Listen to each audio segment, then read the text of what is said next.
नमस्कार दोस्तों, आप सबका एक बार फिर स्वागत करते हैं। दोस्तों, आज की डिस्कस में हम बात करेंगे आरपीएससी के द्वारा जो हाल ही में एसीएफ एफआरओ वैकेंसीज के लिए जो इंटरव्यूज़ करवाए जा रहे हैं, तो उसके अंदर कैंडिडेट से जो मेंबर्स के द्वारा यानी कि आरपीएससी पैनल के मेंबर्स के द्वारा जो क्वेश्चन यहाँ पे पूछे गए इंटरव्यूज़ में, तो उसकी ट्रांसक्रिप्ट मैं आपको इस पार्ट में देने वाला हूँ।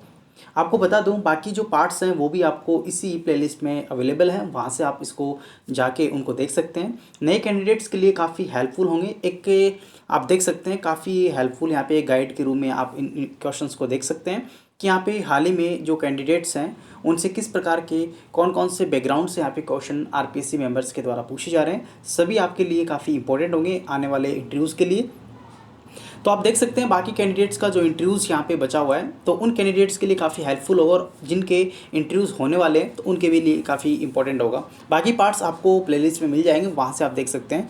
तो यहाँ से हम देखें तो हाल ही में जो कैंडिडेट्स हैं जो आरपीएससी मेंबर्स के पास में अपना इंटरव्यूज़ देने गए हैं, तो उनका बैकग्राउंड जो है आप देख सकते हैं फिजिक्स के अंदर इनका बैकग्राउंड है और चेयरमैन सर बोर्ड के जो चेयरमैन सर है उनके बोर्ड में इसका नंबर है। सबसे पहला क्वेश्चन इनसे पूछा गया तो explain the Newton second's law to a child. अगर बात करें न्यूटन का सेकंड लॉ जो है वो किस पे बेस्ड है। देखिए, अगर आपने न्यूटन्स को अच्छे से पढ़ा है तो उसमें ये देखा है कि पहला लॉ तो जो होता है वो आपका होता है जब तक किसी भी ऑब्जेक्ट को अगर आप एक्सटर्नली फोर्स नहीं लगाते, जब तक वो मूवमेंट कंडीशन में नहीं आता, अदरवाइज़ वो रेस्ट है तो रेस्ट में ही रहना चाहता है, और अगर वो मूवमेंट में है तो मूवमेंट में ही रहना चाहता है जब तक आप एक्सटर्नली फोर्स लगा के उसको स्टॉप नहीं करेंगे। तो ये तो फर्स्ट लॉ होता है। सेकंड लॉ आपका होता है एक्शन रिएक्शन। अगर आप किसी भी ऑब्जेक्ट के अगेंस्ट में अगर फोर्स लगाएंगे तो उसी के अगेंस्ट में एक फोर्स और डेवलप होता है जो कि एक्शन और रिएक्शन का वर्क करता है। ठीक है। What is a Bernoulli principle. अगर बात करें बार्नौली प्रिंसिपल के बारे में, तो आपकी जो फ्लोटिंग है लिक्विड्स के अंदर जो वर्क करता है वो बार्नौली प्रिंसिपल पे बेस्ड होता है। Give the some example of the Bernoulli principle in this room. अगर रूम की बात करें तो इसके अंदर एग्जांपल्स आप वाटर दे सकते हैं। आपका जो पानी है वाटर्स में वो भी आप देख सकते हैं। साथ ही आपके जो लेवल्स के लिए जो पाइप यूज़ की जाती है तो वो भी आप यहाँ पे इसके एग्जाम्पल्स में दे सकते हैं। What is valency. वैलेंसी की अगर बात करें तो केमिस्ट्री के अंदर किसी भी एटम्स को बैलेंस करने के लिए, या फिर आप कह सकते हो उसको आप जो आपका जो बैलेंस कंडीशन होती है तो उसमें रिप्रेजेंट करने के लिए उसके लिए जो वैलेंसी होती है 1 2 3 4 इस प्रकार से ऑर्बिट्स में, तो उसके लिए जो कार्बन्स को स्टैब्लिश करने के लिए या फिर आप कह सकते हो स्टेबल कंडीशन में लाने के लिए जो काम में आती है वो चीज़ वैलेंसी होती है। नेक्स्ट यहाँ से देखें, what does the hydrogen in the H2O। अगर बात करें H2O, सॉरी ये वाला H2O is the valency is 2। आपको अच्छे से पता है हाइड्रोजन की वैलेंसी 2 है क्योंकि इसकी बेस में कितना है 2 है। नेक्स्ट अगर बात करें व्हाट इज़ अ D2O। अगर बात करें D2O के बारे में तो ये हैवी वाटर होता है जिसे आप ड्यूटेरियम के नाम से जानते हैं, तो हैवी वाटर के नाम से जाना जाता है। Where is used. अगर बात करें इसके यूज़ की तो बेसिकली जो यूरेनियम प्लांट्स होते हैं, न्यूक्लियर प्लांट्स होते हैं, वहाँ पे ये जो D2O है वो यहाँ पे काम में लिया जाता है।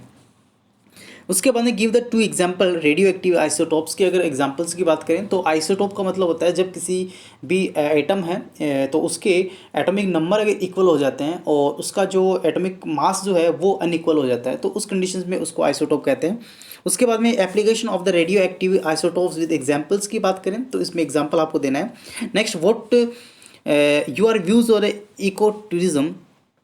अगर बात करें इको टूरिज्म पॉलिसी के बारे में तो काफ़ी प्रकार से आपने देखा है कि इको टूरिज्म एक हब है जिसके अंदर काफ़ी टूरिस्ट को अट्रैक्ट करता है। विभिन्न प्रकार की एक्टिविटीज़ यहाँ पे करवाई जाती है और उसी एरियाज़ में एक पर्टिकुलर जो एनिमल से लेके है या फिर आप कह सकते हो उसके फॉरेस्ट डिपार्टमेंट से लेके है वो एरियाज़ डेवलप किया जाता है जिसमें काफ़ी टूरिस्ट को वो अट्रैक्ट करता है। विभिन्न प्रकार की एक्टिविटीज़, विभिन्न प्रकार के जो एनिमल्स हैं, विभिन्न प्रकार के जो उसके जो विभिन्न जो एक्टिविटीज़ हैं टाइम टाइम पे वो करवाई जाती है उस एरियाज़ में।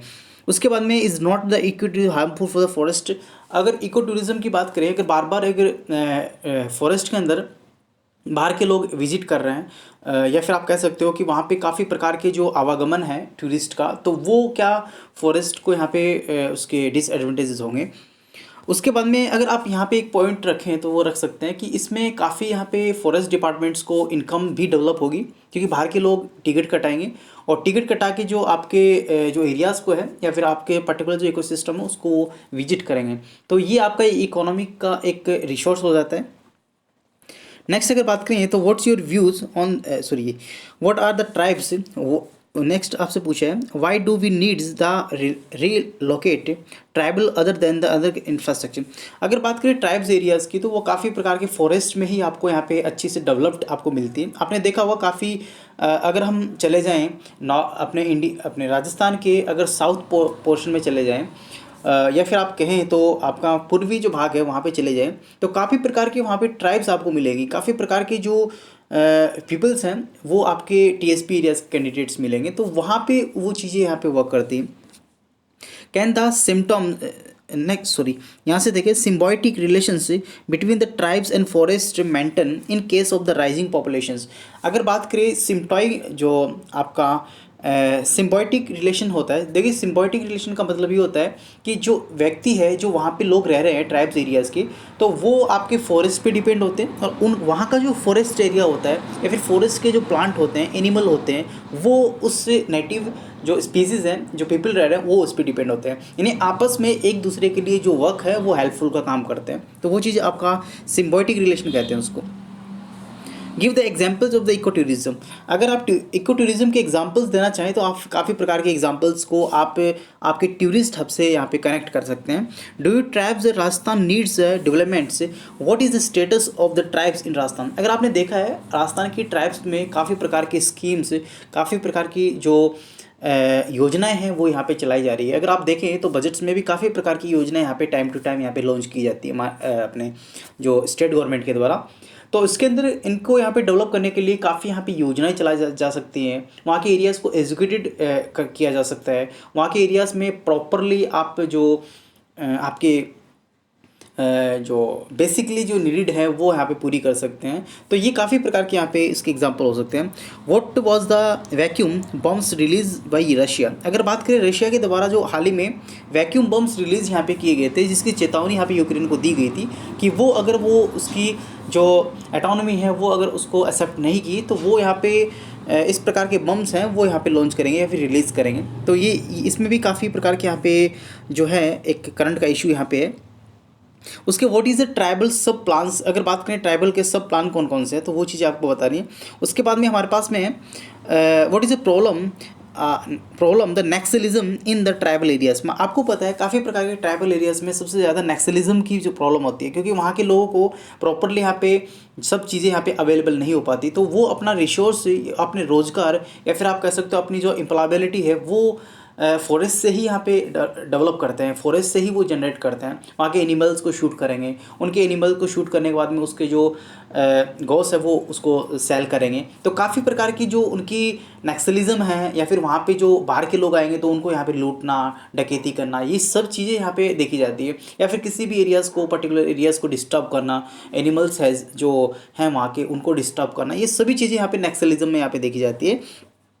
उसके बाद में what is suppose you have the conservator in the forest, what is the Naxalism affected areas. अगर बात करें, अगर आपको मान लो फॉरेस्ट ऑफिसर बना दिया जाए नक्सलिज्म एरियाज़ में, तो आप वहाँ के नक्सलिज्म को किस प्रकार से रिजोल्व करेंगे उस इश्यूज़ को। देखिए आपके काफ़ी पैटर्न यहाँ पे हो सकते हैं, काफ़ी इस क्वेश्चन के आंसर आपके हो सकते हैं। देखिए पहला तो ये हो सकता है कि लोकेलिटी में अगर आपको यहाँ पे रिप्लेस कर दिया जाए या फिर आपको यहाँ पे नॉमिनेट कर दिया जाए कि आप यहाँ के ऑफिसर हो, तो वहाँ के रिलेटिव स्टाफ ये है, वहाँ के जो सोशल वर्कर जो हैं, वहाँ के जो लोकलिटी में जो गांव हैं, वहाँ की जो कम्युनिटी है, उनसे आप जो कंसल्ट है वो करेंगे। साथ यहाँ पे एक पर्टिकुलर एरियाज़ में एक स्टाफ को अलोकेट करेंगे, वो टाइम टू टाइम उसकी रिपोर्ट लेंगे और उसके लिए जो बेनिफिशियल जो प्रोग्राम्स हैं, बेनिफिशियल जो योजनाएँ हैं, वो चीज़ें यहाँ पे लॉन्च करेंगे। काफ़ी प्रकार की कम्युनिटीज़ का हेल्प लेंगे उस सोशल वर्क के लिए, ताकि वो यहाँ पे उसका जो फॉरेस्ट है उसकी हेल्प, उसकी इम्प्रूव करने में हेल्प वहाँ पे ऑफिसर की कर सके। ये सभी चीज़ें आप यहाँ पे बता सकते हैं। नेक्स्ट है हु वॉज ए लाल डंगा। तो ये चीज़ें है तो आप देख लेना। उसके बाद में हमारे पास है why he was made the chief minister. तो ये चीज़ें पॉलिटिकल है। Is the okay make a person the sectionalist tendency to make the chief minister. तो ये चीज़ें भी आप देख सकते हैं। उसके बाद में आपका पास में नेक्स्ट कैंडिडेट है जो जूलॉजी बॉटनी से रिलेट करते हैं और इनका जो बोर्ड है वो भी चेयरमैन सर का ही है। तो इनसे जो क्वेश्चन पूछा है उसके बाद में पूछा है जैसी पोस्ट के लिए आप आए हैं, यानी जिस पोस्ट के लिए आप आए हैं आपको उसकी आइडिया है, और यहाँ पे किस तरह की पोस्ट यहाँ पे ये है।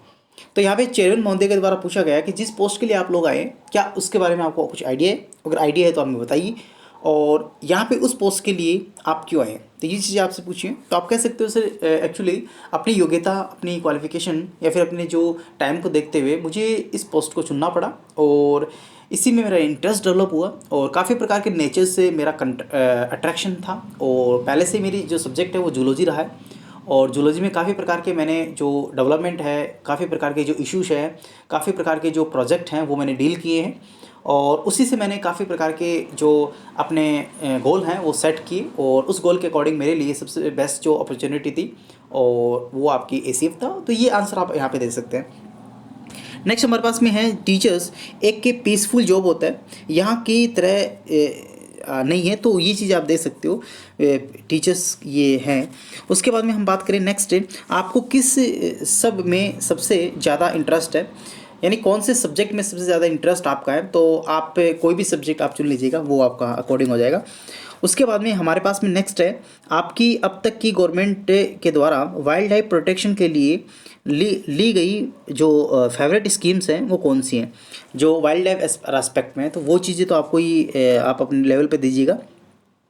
राजस्थान के कुछ टाइगर के नाम बताने हैं आपको, तो काफ़ी T20 है, बागिन है, काफ़ी प्रकार के जो हैं ये टाइगर्स के नाम है। उसके बाद में आप देख सकते हैं यहाँ पे नेक्स्ट, टाइगर को कैसे ट्रेस किया जा सकता है।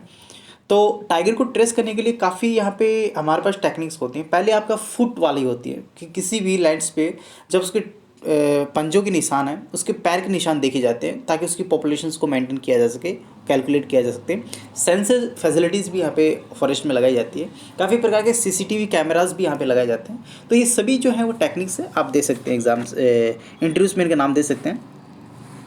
उसके बाद में टाइगर्स को कैसे काउंट करते हैं, तो ये काउंट करने का प्रोसेस भी हो गया। सांबर में कौन से बर्ड्स आते हैं, आपने देखा है सांबर के अंदर काफ़ी प्रकार के जो डोमिसाइल्स हैं, काफ़ी प्रकार के जो वर्ड्स हैं वो यहाँ पे अदर कंट्रीज़ के वर्ड यहाँ पे इस काफ़ी यहाँ पे आते हैं, तो वो आपको नाम बताना है। उसके बाद में कहाँ से आते हैं और यहाँ क्यों आते हैं, ये चीज़ें आपको बतानी है। लास्ट ईयर में उनके साथ क्या हुआ, अगर आपने देखा है कि हाल ही में जो सांबर के अंदर काफ़ी जो बर्ड थे, बाहर के वर्ड्स थे, तो उनको यहाँ पे काफ़ी प्रकार के वर्ड्स जो थे वो मारे गए थे, यानी काफ़ी प्रकार की डिजीज़ था और काफ़ी प्रकार के जो ट्रीटमेंट यहाँ पे अपनाए गए थे, जिससे उनको यहाँ पे काफ़ी बड़ा नुकसान यहाँ पे भुगतना पड़ा था नेचर के साथ में। तो काफ़ी प्रकार के वर्ड्स जो है वो उनकी मृत्यु हो गई थी, तो वो यहाँ पे चर्चा में रहा है, उसके बारे में इन्होंने पूछा है। नेक्स्ट है जो आपका क्लोस्ट्रीडियम बोटुलिनियम बैक, ये आप अपने टेक्निकल शब्द हैं, आप उसको देख लीजिएगा। Difference between the bacteria and virus के अंदर क्या डिफरेंस होता है, ये चीज़ें।